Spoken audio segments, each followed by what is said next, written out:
Акам, мынаны яман мақтадыңыз ғой, точно сынбай анам? Точно сынбайды. Қана? Бұл неге порошок салынды, ака? Порошок бұл айнек тердебеш үшін. Ассаламу алейкум, урматтуу мекендештер, жана Байтү каналга катталуучулар. Бүгүн 22 апрель 2024 жыл туугандар. Биз Ош шаарындабыз. Ош шаарында бул жакта Западныйдын кругойунан машиналарга карап кетип атканыңыздарда, мына ушул жерде Хан Ордо ресторанына жетпестен, бул жагы Хан Ордо рестораны, Хан Ордо ресторанынын жанынан мына ушул жерде Аманат Плас буга чейин тартып кеткенбиз. Андан кийин көпчүлүк агаларыбыз, эжелерибиз комментарийга иш үстүнө дагы көрсөтүп өткүлөө дегендер дагы аябай көп болду. Азыр биз ичкериге кирип, катар ошол пластиктер боюнча маалымат беребиз. Сиздер видеону агана чейин чогулуп, ар бир көрүп жаткан агалар бирден лайктан басып коюңуздар. Буюрса жаз келип, стройка башталды. Азыр ичине кирип дагы ушул цех боюнча маалымат беребиз. Биз менен чогулуп туруңуздар. Мына ушул жерге келсеңиз, өзүнүн кылыч агабыз дайым ушул жерде тосулат. Келесиздер. Ассаламу алейкум. Алейкум ассалам. Кандайсыз, кылычка? Иштер жакшыбы? Жакшы, рахмат. Азыр көпчүлүк баягы буга чейин дагы биз YouTubeга жүктөгөнбүз. Мына Аманат Плас боюнчачы. Анан көпчүлүк агаларыбыз, эжелерибиз ушул иш үстүндө көрсөт деп аябай көп суранышты да. Азыр ошол боюнча дагы биринчи иш үстүндө көрсөтөлү. Азыр бул жерде заказдар жасалып экен да. Заказдарыбыз жасалып атат. Азыр бизде алюмин эшик айнек заказ болду эле. Бул алюмин профилдеги заказдарыбыз. Заказдар. Бул уже жасалып бүтөйүн деп калды, даяр. Бул уже даяр болуп калды. Эшик менен терезеси жасалып атат, чак экен туугандар. Салбайт. Анан бул жакта бизде день и ночь деген материалдан пластик кийиз. Азыр темирин салып, азыр катырат. Мына ичине темир салып, темирин көрсөтүп коелу. Ичиндеги темирлер. Мындай болгон калың темирлер салынат. Калың темирлер мындай болуп салынат экен дагы. Анан саморез менен катырылат экен да. Саморез менен катырылат. Мына иш үстүндө дагы азына көрсөтүп коелу. Көрүп атасыздар, саморез менен катырып аткан чак экен бул. Булар уже каркастары чыкты, бул профилдердин. Даяр. Булар уже даяр. Мына даяр экен. Анан эми көпчүлүгү ушул пайка боюнча да көп кызыгат экен да. Кандай болуп үтүктөлөт экен дегендерге дагы бир иш үстүндө көрсөтөлү. Кандай болот? Бизде мындай болгон аппаратта чыгат бардыгы. Азыр иш үстүндө дагы иш жүзүндө көрсөтүп беребиз. Мына. Негизинен аппаратты көрүп атасыздар. Мындай негизи бүт механизированный экен, мындай салып, аз секеден көрсөтө беребиз. Бул жагын көрүп атасыздар. Каркас даяр болду.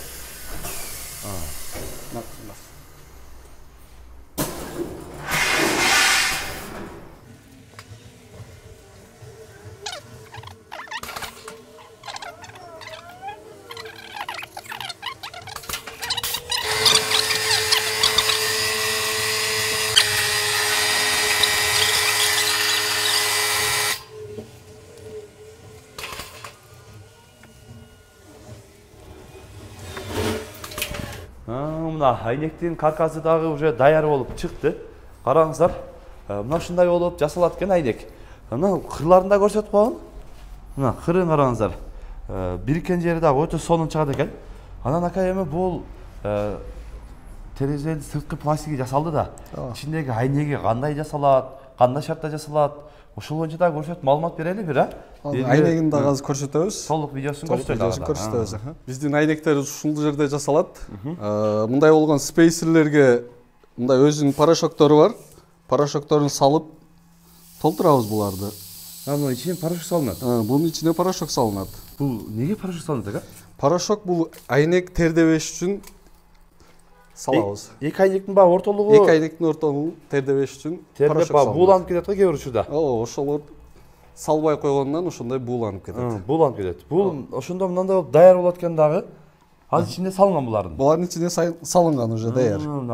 Ичине көрүп атасыздар, ичине жүрөт. Ушуга салынып, эки айнектин ортосундагы бууланган эмени кармайт экен да. Бууланбайт экен ошондо. Анан айнектерибиз биздики мындай болгон аппараттарда жуулат.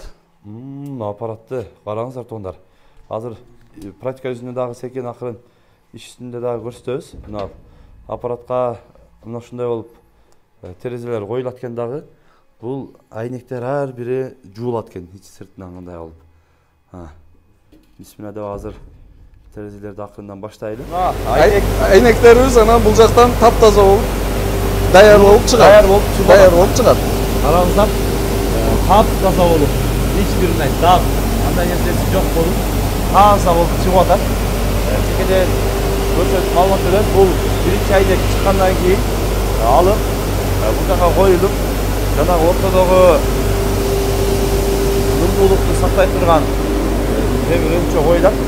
Бул жерде дагы ар бир терезеге мындай коюла турган нерселер менен коюлат. Анан бул мындай болуп кеткен ака. Булар уже даяр. Даяры. Булар даярлар уже. Уже заказдар айнектерге даяр ушундай темир коюлгандан кийин үстүнөн дагы мындай Ушинтип герметиктелип жасалып клиенттерге коюп беребиз. ичинде уже мына ичи таптаза, эми сыртыны кийин мындай жасасак эле мына таптаза боюнча калат экен терезе. Сонун жакшы экен ака. Эми кылычка айнектерди жасалган шарттары көрдүк, сонун жерде жасалат экен. Эми ушул айнектердин бир баасы боюнча дагы көрсөтүп, маалымат берсек, баалары кандай болот? Анан көбүнчө мына сырт жакта иштеп, мындай айлыкта иштегендерден баягы бөлүп төлөө жолун аябай көп сурат экен да. Азыр катар баасы боюнча маалыматын берели, баалары кандай болот ака? Баасы бизде квадрат метри эң арзаны профилге карап, анан түсүнө карап $50 баштап көтөрүлүп үстүгө карап кете берет. Түсүнө, светине карап жогорулай берет. Анан бизде ошондой эле айнектин бардык түрлөрү бар. Бардык эле пластик айнектин түрлөрү бар. Бардык эле бар. Анан бизде бөлүп төлөөгө келсек, бизде рассрочка жолдору каралган. Рассрочка бар. Рассрочка бар бизде. Бөлүп төлөсө болот. Бөлүп төлөсөк болот. Мына туугандар, көрдүңүздөр, сиздерге дагы сонун шарт. Үйүңүздөргө пластикти койдуруп, айлыктан бөлүп төлөсөңүздөр дагы болот экен. Кылыч акабызга кайрыласыздар. Экранга агабыздын номерлерин калтырып коебуз. Байланышып, дагы да маалымат алсаңыздар болот. Кылычка ишиңизге ийгилик. Дайым элдин кызматында жакшы иштерди кылып жүрөбүз. Ушундай туугандар, каналга катталып, кол эретинде бирден лайктан басып коюңуздар. Тынчтыкта, амандыкта болуңуздар.